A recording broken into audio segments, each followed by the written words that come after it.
And welcome to today's edition of the Steve Malzberg Show. As you can see, Steve's not here today.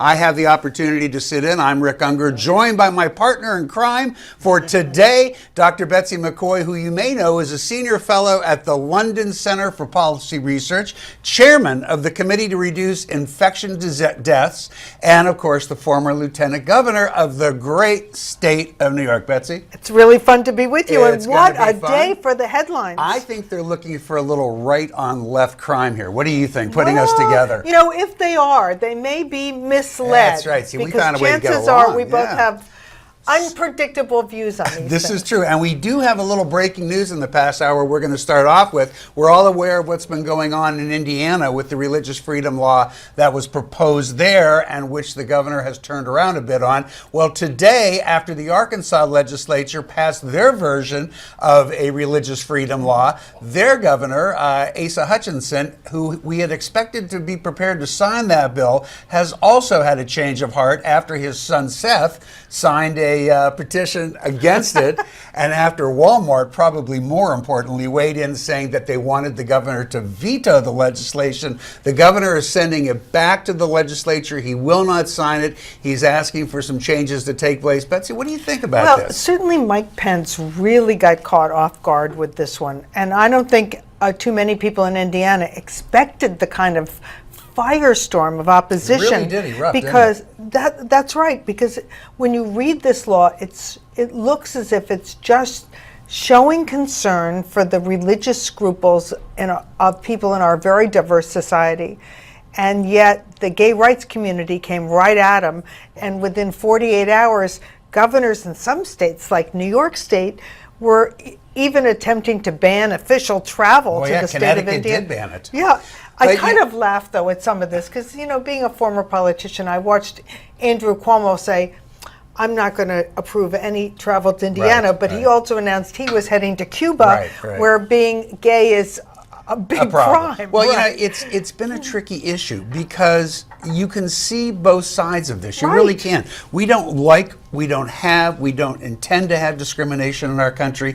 At the same time, you do have to have some respect for the beliefs of other people. Now, what made the Indiana law interesting, in the past, this has always been limited to actions involving the government because we don't want the government interfering with people's religious lives. Now, the Indiana law brought it down to a more individual personal level where you could raise this defense in a lawsuit between a company and a person and a person. Exactly. And I think that's where Arizona was heading. But obviously there's going to be a lot more to talk about on this, but I think in the time we should move along to one of your favorite subjects, which is the negotiations for a nuclear agreement with Iran. Well, what do you think? And frankly, it's April 1st.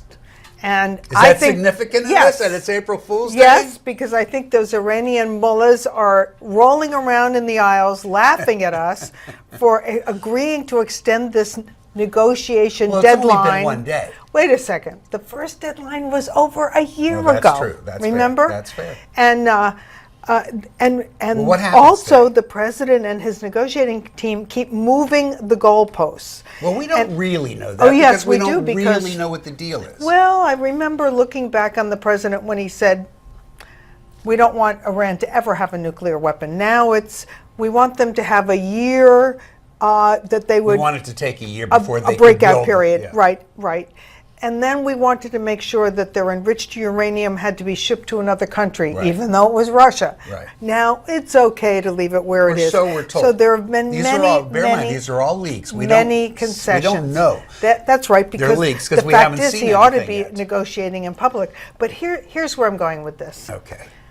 A former president, Ronald Reagan, got hit with the same kind of last-minute demands when he was negotiating with the Russians way back in 1986. And you know what he did? He said, forget about it. And he got on a plane and flew home. That was the end of the Cold War. Isn't that something we may see today? That they may just pick up and come home? Let's hope so, because if you want to sit at the negotiating table no matter what, you are sending such a message of weakness. Well, I don't know. You know, it's going to be fascinating. We learned in the polls this week that most Americans want there to be a deal.